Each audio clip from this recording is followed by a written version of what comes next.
There once was a boy named Milo, 8 years old, with bright, curious eyes that twinkled like stars whenever he smiled. He lived in a quaint little town with his mother, Sophie, in a cozy house with a white picket fence and a garden full of flowers. The townsfolk adored Milo for his kind heart and infectious energy. But there was one person Milo cared for more than anyone else in the world, his mother.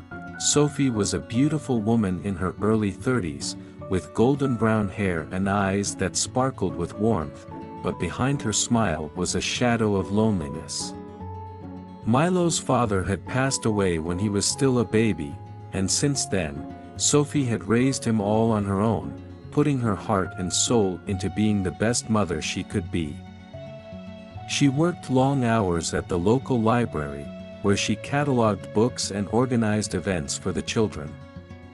Every night, she sat by the window, sipping tea and staring into the starry night, as if waiting for something, or someone, that never came. Milo, being the sensitive and observant boy he was, noticed the sadness in his mother's eyes, no matter how hard she tried to hide it. One evening, as Sophie tucked Milo into bed, he looked up at her and asked, "Mom, why don't you have a boyfriend?"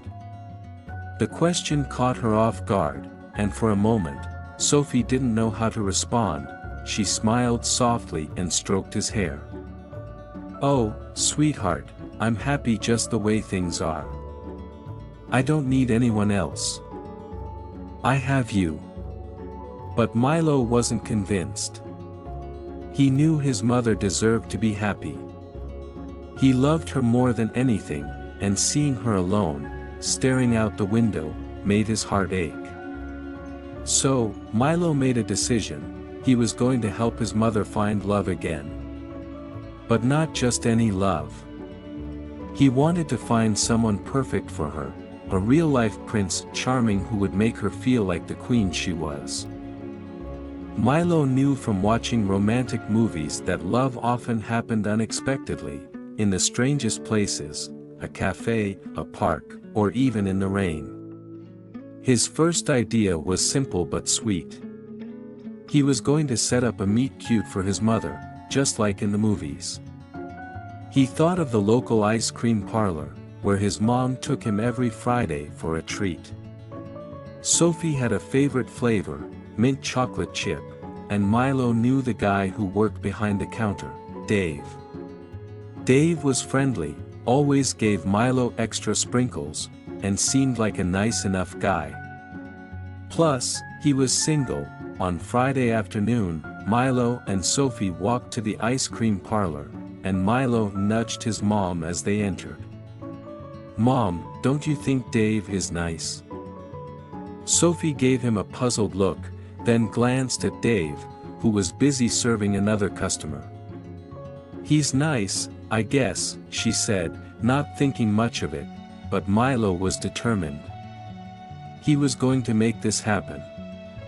When it was their turn to order, Milo made sure to speak loudly, drawing attention to his mother. "My mom loves mint chocolate chip. It's her favorite. Right, Mom?"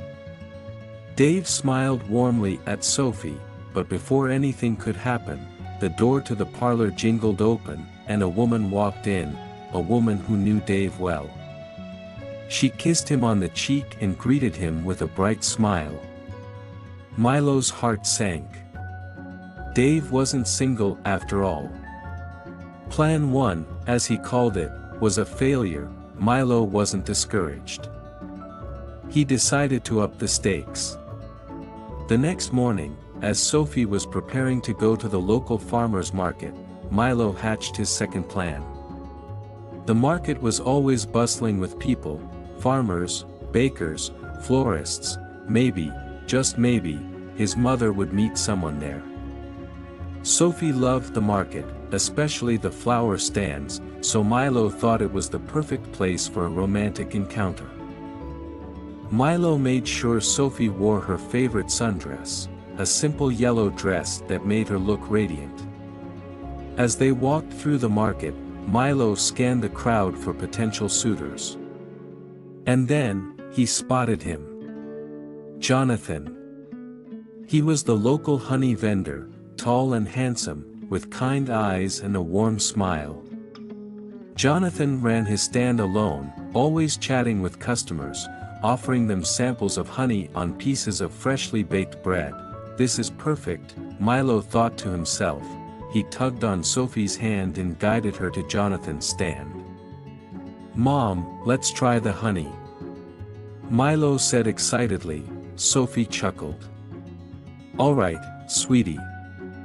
They approached the stand, and Jonathan greeted them with a nod. "Good morning. Would you like to try some honey?" Milo grinned up at Jonathan. "My mom loves honey. Do you like honey, too?" Jonathan smiled, amused by the little boy's enthusiasm. "I sure do.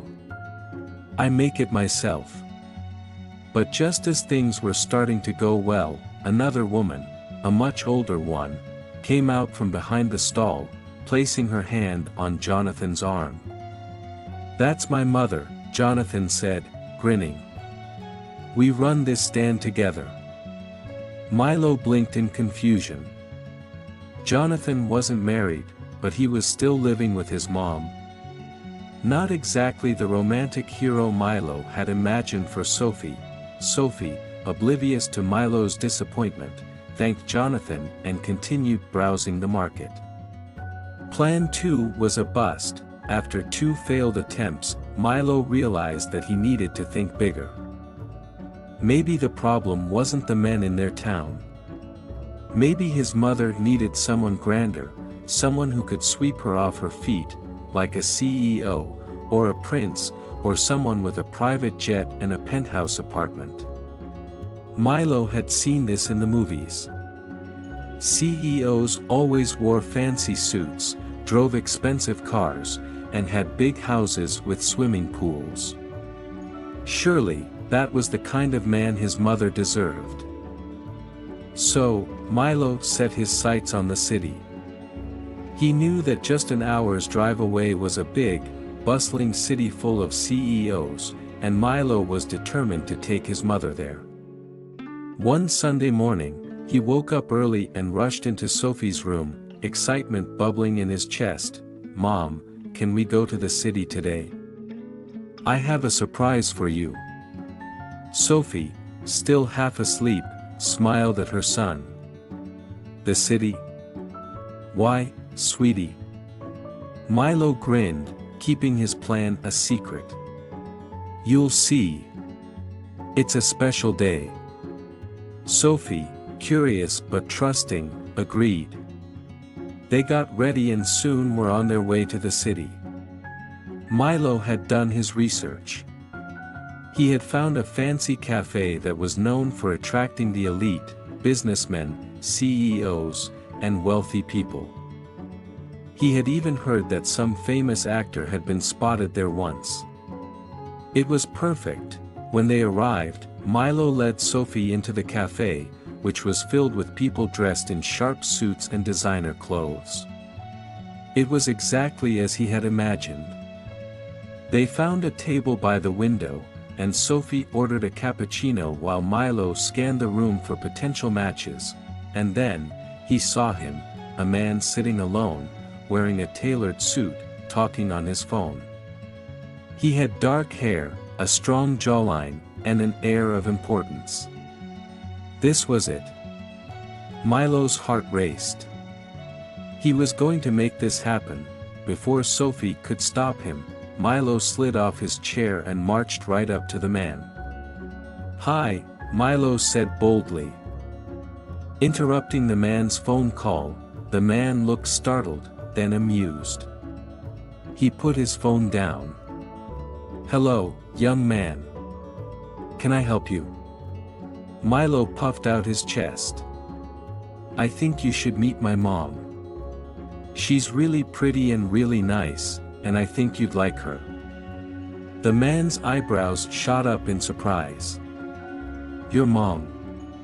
Milo nodded enthusiastically and pointed to Sophie, who was now watching in horror from their table. Sophie's face turned bright red as she hurried over, grabbing Milo by the hand. "I am so sorry," she stammered, mortified. He didn't mean to bother you." But the man just chuckled, shaking his head. "No harm done. He's got guts, I'll give him that." Sophie couldn't get out of the cafe fast enough, pulling Milo along with her. Outside, she scolded him gently. "Milo, you can't just talk to strangers like that. What were you thinking?" Milo, feeling deflated, kicked at the pavement. "I just want you to be happy, Mom. You deserve someone special." Sophie sighed, her heart aching for her son. She knelt down, holding his face in her hands. "Milo, I am happy. I don't need a CEO or a fancy car. I have you, and that's all I'll ever need." Milo wanted to believe her. But deep down, he wasn't convinced. He wanted his mother to have more, a fairy tale, something magical. But maybe, just maybe, he didn't understand love the way he thought he did. Just as Sophie was about to suggest they head home, something unexpected happened. As they walked down the busy city street, Milo's eyes caught sight of a familiar face standing in front of a flower shop. It was Ben, the gardener from the library where Sophie worked. Ben was tall, with sandy brown hair, a gentle smile, and dirt permanently under his fingernails from all the time he spent tending to plants. He wasn't a CEO, he didn't drive a fancy car, but Milo had always liked him. Ben saw them and waved. Walking over with a bouquet of daisies in his hand. "Hey, Sophie." "Milo. What a surprise seeing you here," he said warmly, his smile lighting up his face. Sophie smiled back, a little shyly. "Hi, Ben. I didn't expect to see you in the city." Ben laughed. "I was just picking up some flowers for the library garden. Thought I'd stop by this shop since they have the best ones." He held out the bouquet toward Sophie. "Would you like these? They're daisies. I know you like them." Sophie blushed, a real, genuine blush. She hesitated for a moment, then took the flowers. "Thank you, Ben. That's really sweet." Milo watched, wide-eyed. This wasn't part of his plan, but something about the way his mom smiled at Ben made his heart race.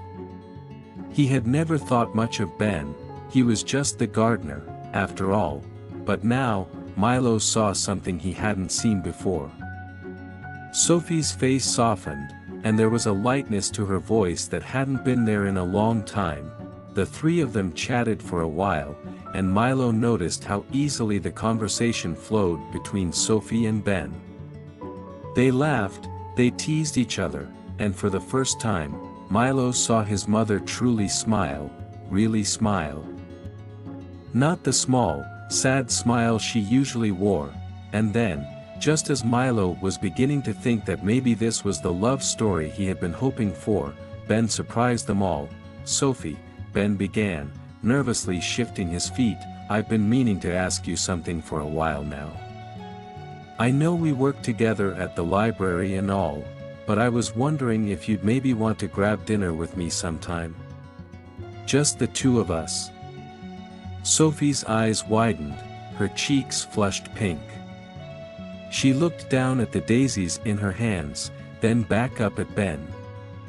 "I'd like that," she said softly, her voice barely above a whisper. Milo's jaw dropped. He hadn't seen this coming, but in that moment, everything clicked into place. Ben wasn't a CEO or a honey vendor or anyone he had planned on, but he was kind. And he made Sophie laugh. Maybe, Milo realized, love wasn't about grand gestures or fancy suits. Maybe it was about finding someone who made you feel like yourself, someone who saw you for who you were. In the weeks that followed, Ben started coming around more often. He would bring flowers from the library garden, stay for dinner, and sometimes even help Milo with his homework. Sophie seemed lighter, happier. She laughed more, and the loneliness that had once lingered in her eyes seemed to fade away. One evening, as Sophie and Ben sat on the porch, talking and watching the sunset, Milo watched them from the living room window. He smiled to himself, feeling a sense of peace he hadn't felt in a long time. Maybe he hadn't found his mom the rich CEO he had imagined, but what he had found for her was even better, someone who truly cared for her, someone who made her smile every day, not just with flowers, but with the simple, everyday kindnesses that made life beautiful, and for Milo, that was enough. As Sophie tucked him into bed that night, she kissed his forehead and whispered, "Thank you, Milo, for everything." Milo smiled sleepily, his eyes fluttering shut. "I love you, Mom." "I love you too," she whispered back. And as Milo drifted off to sleep, he knew that his mission was complete. His mother had found love, not in the way he had expected, but in the way that mattered most, and so, the boy who tried to help his mother find love realized that sometimes, love finds you when you least expect it, quietly, gently, like daisies blooming in the garden after a long winter.